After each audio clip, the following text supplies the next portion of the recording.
Hello, so this video is the art of being yourself.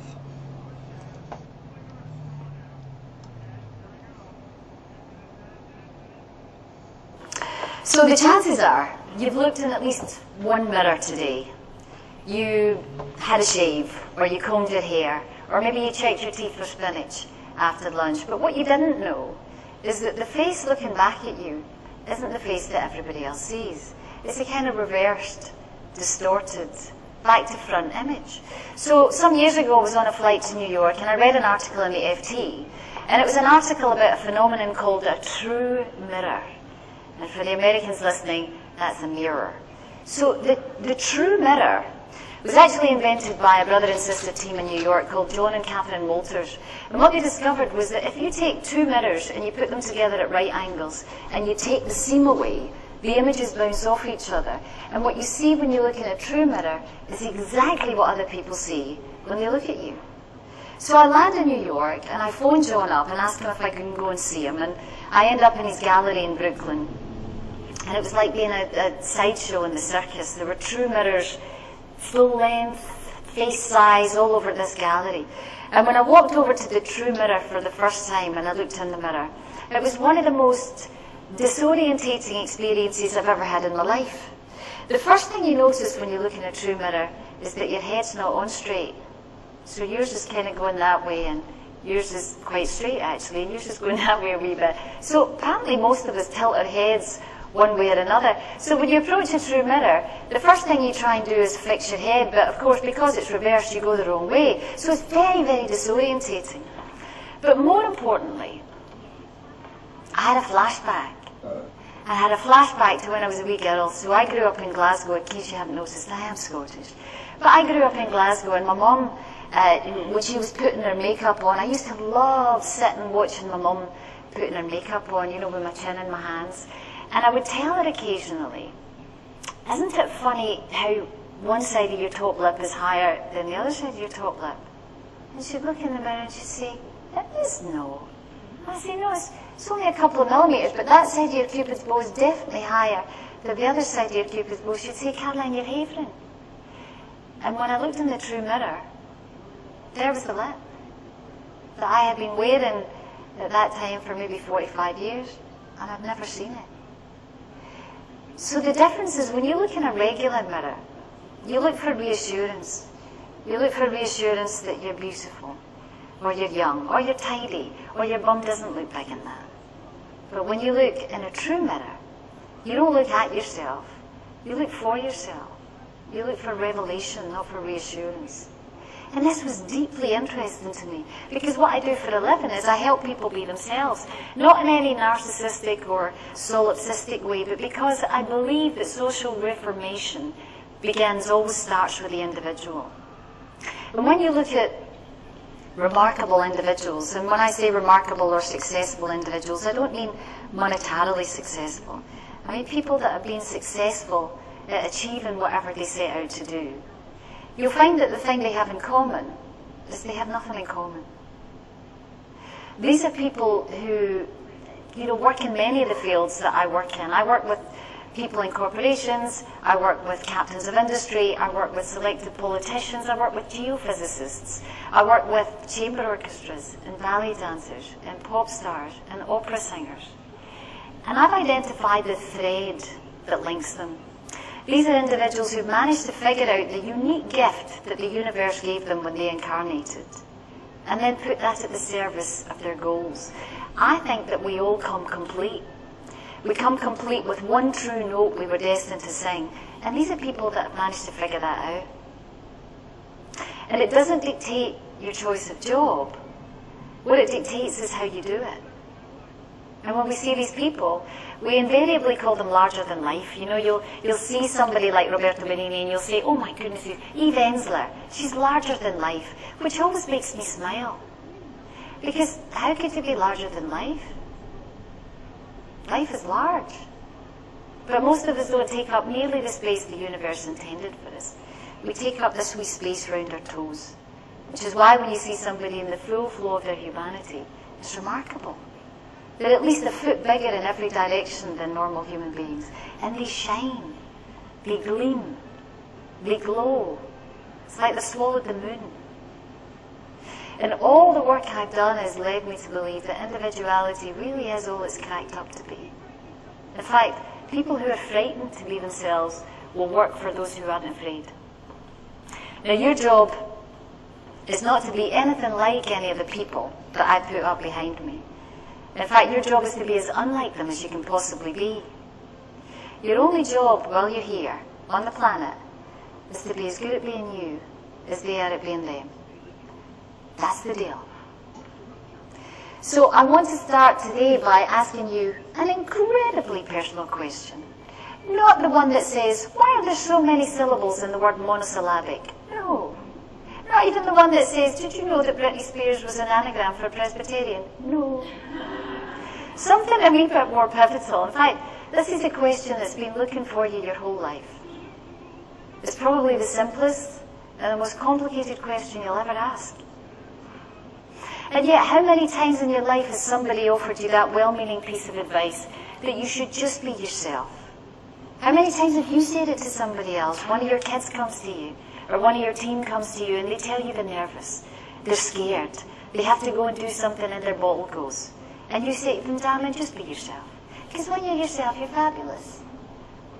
Now, it always resonates, because it's all we want to do. If you tell John to be himself, he doesn't want to be Mary. He's quite happy being himself. But it's the use of the word just that I find interesting. Because it would imply two things. Number one, that was an easy thing to do. Number two, that it was an original piece of advice. You know, John had never thought about it himself. When it comes to being yourself, when it comes to being in the world, the minute you showed up, the minute you incarnated, you were given a life sentence. Now, you don't know how long you got. Maybe you got 70 years and I got 62. We've no idea how long we go. Although, where you're born, when you're born, to whom you're born, all these things have a certain influence or impact on how you become who you become. So if you're born in Switzerland, chances are you've got a long time to figure this shit out. If you're born in Zimbabwe or some parts of Glasgow, and I'm not kidding, you've got significantly less time. So what I want you to think about is not what your life expectancy is, but what do you expect from life? And what does life expect from you? Those are more interesting questions. And the two places in life where you are awesome at being yourself, you're fantastic at being yourself, one of them is when you're a kid. When you're a kid, you're fantastic at being yourself because you don't know how to disguise your differentness. That's why you see kids on the beach, you know, naked up until the age of 5, and then suddenly at the age of 6 or 7 they want a bathing suit, they want a bikini. Who's got a 4-year-old boy? Anybody got a 4-year-old boy? I'll take a 3-year-old. Jose, you've got a 3-year-old boy. So I want you to imagine that I go into Eduardo's class in school, and it's a class of 3-year-old boys, and I say to the boys, who's the strongest boy in the class? What's going to happen? Every hand, right? Every single hand in the class will go up. They'll be competitively strong. If I go into the same class, but it's full of 7-year-old boys, and ask the same question, they'll say him. Because they know by the time they're 7. He's the strong one. He's the fastest runner. He's the funny guy. He's the bully. Society archetype emerges around about the age of 5, 6, 7, 8. That's why the Jesuits say, give me a boy until the age of 7, and I'll show you the man. Because that's the birth of consciousness. And from then on, you become more self-conscious and by default less good at being yourself. The other place you're fantastic at being yourself is when you're a wrinkly. Because you can't be arsed. You get to that stage in your life where you realise there are more summers behind you than there are in front of you, and everything intensifies. You become more honest. You become less compromising. So you're going to tell people, I don't want the spinach, I'm not going to eat it, I don't like it. And I don't like jazz, so you can shut that noise off. And while I'm at it, I don't like you. And we call these people eccentric. We call our oldies eccentric. In fact, what they're doing is being authentic. So it's kind of like an hourglass effect. When you're young, you're great at being yourself. When you're old, you're great at being yourself. But the bit in the middle is sometimes the most problematic. That's the bit where you have to socialize. You have to accommodate. You have to adapt. So I've developed the I complex. And the I complex is a model to help you figure out which I you mean when you say I. You're very familiar with the superiority complex. If you have a superiority complex, you pretty much think you're the most important person in the room. If you've got an inferiority complex, you suffer from an over-modest self-regard. Now, these are both signs of a fragile ego. One of them is about delusions of grandeur, and the other one delusions of insignificance. There's a third way of being in the world, and I call it interiority. This is one of my made-up words. So the word interiority describes a particular disposition. And there's two reasons it might be useful to you. Number one, it's completely uncomparative. If you have a superiority complex or an inferiority complex, you need other people around. For a superiority complex, you need other people to be smaller. For an inferiority complex, you need to suffer from the I'm going to be found out syndrome, so somebody needs to find you out.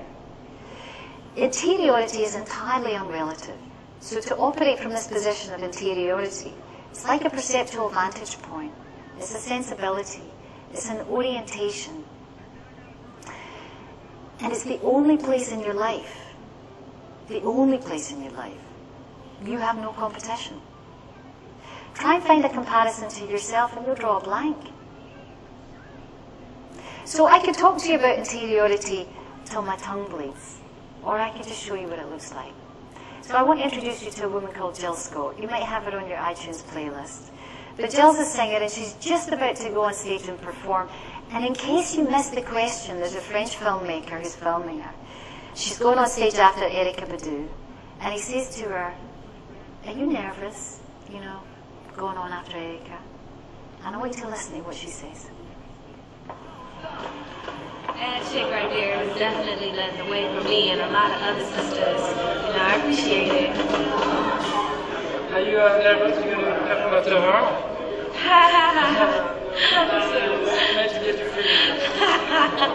Have you ever seen me perform? I am the Lady Jill Scott. I am a poet and a singer and a lot of other things. We all have our own thing. That's the magic. That everybody comes with their own sense of strength and their own queendom. Mine can never compare to hers, and hers can never compare to mine. See, you didn't even know you had a queendom. That's what it looks like. When you figure out how to be yourself, it's an incredibly liberating, untragic way to go through life. So you don't develop an identity that's predicated on being a patchwork personality. You're not a composite, an amalgam of all your experience and influences. You're not just somebody's boss or somebody's mum or anybody's anything. You're yourself. However, the chances are there are at least 4 of you sitting in each of those chairs. So let me introduce yourselves. The most visible you that you represent to the outside world is what everybody else thinks of you. And there are as many opinions of you as there are people. I want you to imagine you're like a big USB stick and you plug into the world. You show up on the desktop of the world. And that's the power of context. If you don't understand that bit, being yourself can be an ill-advised strategy. So of course it's important that you understand perception. But one of the things I've noticed in terms of gender, and I'm terribly untragically woman, by the way. I don't find myself tragically woman. I describe myself as a womanist rather than a feminist. But I'm also a card-carrying feminist. There are very few things that I think are gender-specific, but one of them is something I call approval addiction. The need to be liked, the need for approbation or recognition, or for somebody to tell you it's okay. I find more women suffer from that affliction than men. And I think it's one of the most debilitating things when it comes to being yourself, needing other people's approval, living somebody else's opinion and mistaking it for your own. It's one of the most debilitating things you'll do on the road to being yourself. You will never ever be perception-less, but it's important to be perception-free. One of the things that's going to help you to be perception-free is to tune into the next circle of the I complex. So this is your wish image. This is what you would like everybody else to think of you. And it's not about being fake or fad or pretending. It's about moving. It's about possibility. It's about potential. It's about supposition. So whilst there's a part of you that's like your backbone, This part of you is like your wishbone. This one is your adaptive personality, your construct self. And even that's unique, because nobody in the world has had the same experiences or influences that you have. But this is the you that keeps moving, that keeps changing all the time. And it helps you avoid being one of those people. You know the people that say to you they have 15 years experience when they mean 1 year 15 times? They literally repeat themselves year after year after year. What I want you to think about is with every passing year, your job is to be better and better at being who you already are. This is not a cosmetic exercise. You're already different. Your job is to figure out how, and then to be more of that. Now, there are certain times in your life that lend themselves to change, that make change quicker, deeper. And I call them intervals of possibility. Now, they're not always as well signposted as this one. But you know there's times in your life when you come to a bifurcation on the path and you sense that the potential for change is heightened. You meet a stranger in a bar. You get to decide what you're going to do. Your boss comes to you and offers you a new job. You know, what do you want? You want to keep doing the same thing? Or do you want this job? And you know that if you make that change, the speed of your life will change. Now, unfortunately, some of these interventions, some of these intervals of possibility are catastrophic. In fact, most of them are catastrophic because most of us would rather sleepwalk until something happens to wake us up. And what will happen is somebody you love will get sick, or you'll get sick, or you'll get fired. Or maybe it's something impersonal. Maybe 9/11 happens, or the tsunami happens, or the Kashmiri earthquake happens. But something happens that rocks you back into that inner self and makes you ask the question I asked you at the beginning of this talk. Now, the problem is when it happens catastrophically, is you're vulnerable, you're weak. And my question is, why wouldn't you ask yourself these questions when you're strong? From a position of health, when you're in a job, when you're loved. That's when the questions become more useful. So the question on this one is, if you could be the woman of your dreams, who would you be?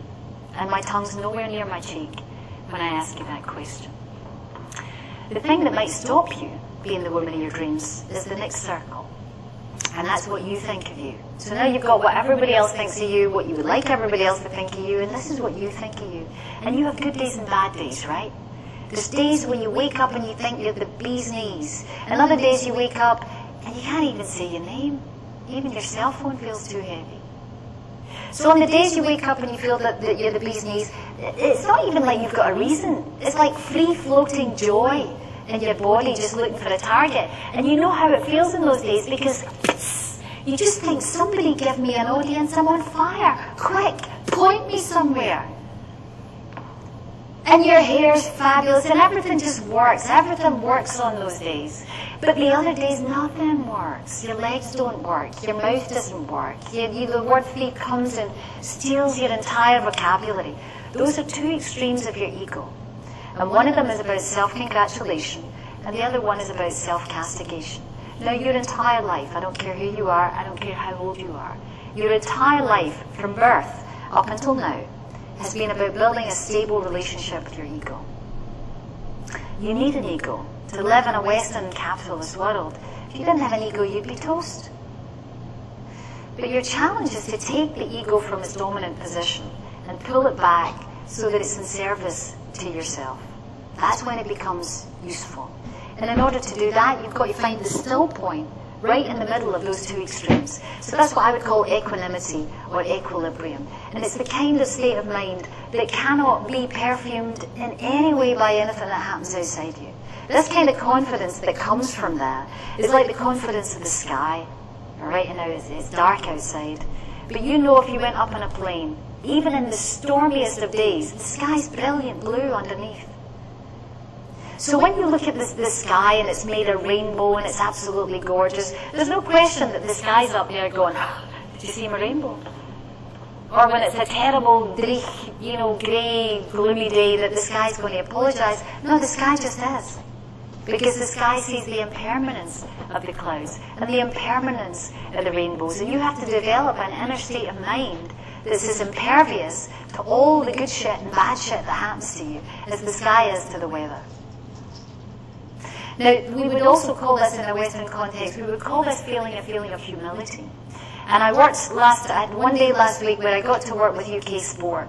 And particularly, I got to work with the amazing coaches who worked with the amazing Olympic athletes, who got all those amazing results at the Summer Olympics. It was incredible to be in the same room as 400 of these people. And the woman who runs UK Sport is a woman called Baroness Campbell, and she gave me a definition of humility that's as good as any I've ever found. She said, humility is not thinking less of yourself. Humility is thinking about yourself less. And I remembered learning that lesson when I was a wee girl, and probably no more than 7 or 8. And it was actually the woman with the squinty mouth that taught me the lesson. She had no idea, my mother, what she was doing to me as I was growing up. But when I grew up in Glasgow, particularly working class, steel industry Glasgow, nobody had any money. So nobody could afford to go out and be entertained. Everybody's social life happened in a house. So at the weekends, all the wrinklies and all the kids would show up at people's houses, and they would, drink till their kneecaps were on backwards and all that kind of stuff. But everybody at some point in the evening had to perform. And it was a riot because these people were bus conductresses and welders and carpenters by daytime. But then they'd show up at night time and turn into Frank Sinatra and Dean Martin and Sarah Vaughan and Billy Eckstein. They were all, in my house, it was like a star-studded affair living in my house. And all the kids were taught to perform as well. And so I'm the oldest of 4 girls. My mother had 4 daughters. So did my father, interestingly enough. But we were brought up from any age to perform. And we'd be wheeled out at these family parties, me with my guitar and my sisters around me, and we'd have to sing. And we would literally be positioned, Jose, like the Von Trapps. My father would say, Bernadette over there, Louise over there, and then we would sing. And we were terrible. We were absolutely rubbish. So one night my mother came up to get us, and we were all upstairs having pillow fights and everything. She showed up. She said, right, lassies, everybody's ready. Go down and give them a song. And this night I was just overcome. I said, I don't want to sing. She said, why do you not want to sing? I said, I'm shy. She said, what are you shy for? I said, well, everybody's going to be looking at me. And I'll never forget her face. She looked at me, she said, Caroline, don't flatter yourself, darling. You think anybody down the stairs is interested in you, they're not. Your job's to go down there and make them happy, so go and sing. I said, okay. And I picked up my guitar, and I picked up my sisters. And you know what? That advice has never left me. But what it has left me with is spectacular disregard for where my abilities end, and spectacular disregard for being the centre of attention. In fact, since that day, I have never been the centre of attention. You're the centre of mine, and that's a very different feeling. So the last you, and the opposite of least, is the ever-present, unchanging you. This is the you that you've been since you were 7, and the you that you'll be when you're 107, please God.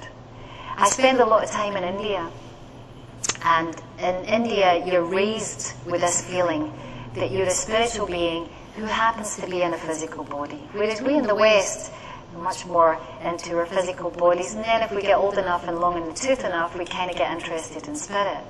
But if you've ever been to the Gandhi Museum in Delhi, you'll know that this is the line that's above the door. And it was actually a response by Gandhi to a question from a journalist. So Gandhi was getting on a train, and a journalist called after him, Gandhiji, Gandhiji, what's your message to the world? And Gandhi turned around and said, my life. My life's my message. And your life is your message too. Might not be as big a message as Gandhi's, mine certainly isn't. But your life has to be your message. Otherwise, why are you here? It's not like you've got a spare. So when you think about your identity, when you think about what it means to be alive, when you think about why you deserve to exist, you're not your thoughts because you think them. And you can't be your feelings because otherwise, who's the you that feels them? You're not what you have. You're not what you do. You're not even who you love or who loves you. There has to be something underneath all that. And when you look at people who have managed to transcend all these judgments that we put upon them, You know, this man here, he couldn't be judged as a man, or a black man, or young, or old, or Democrat, or Republican, or gay, or straight. It really, really wouldn't have mattered. Because he knew why he was here. Yes, we can. So you see, he seemed to be a verb.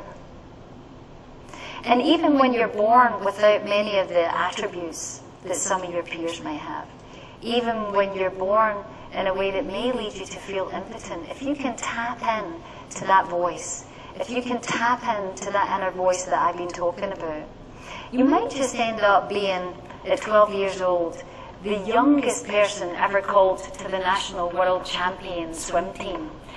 You might even end up at the age of 13 being the youngest Olympian gold medal winner ever. You might even end up at 14 being the youngest person ever to get an MBE. That's what happens when you dial into the personal pronoun. So if you can do this, not only will the speed of your life get quicker, not only will the substance of your life get richer, but you will never feel superfluous again.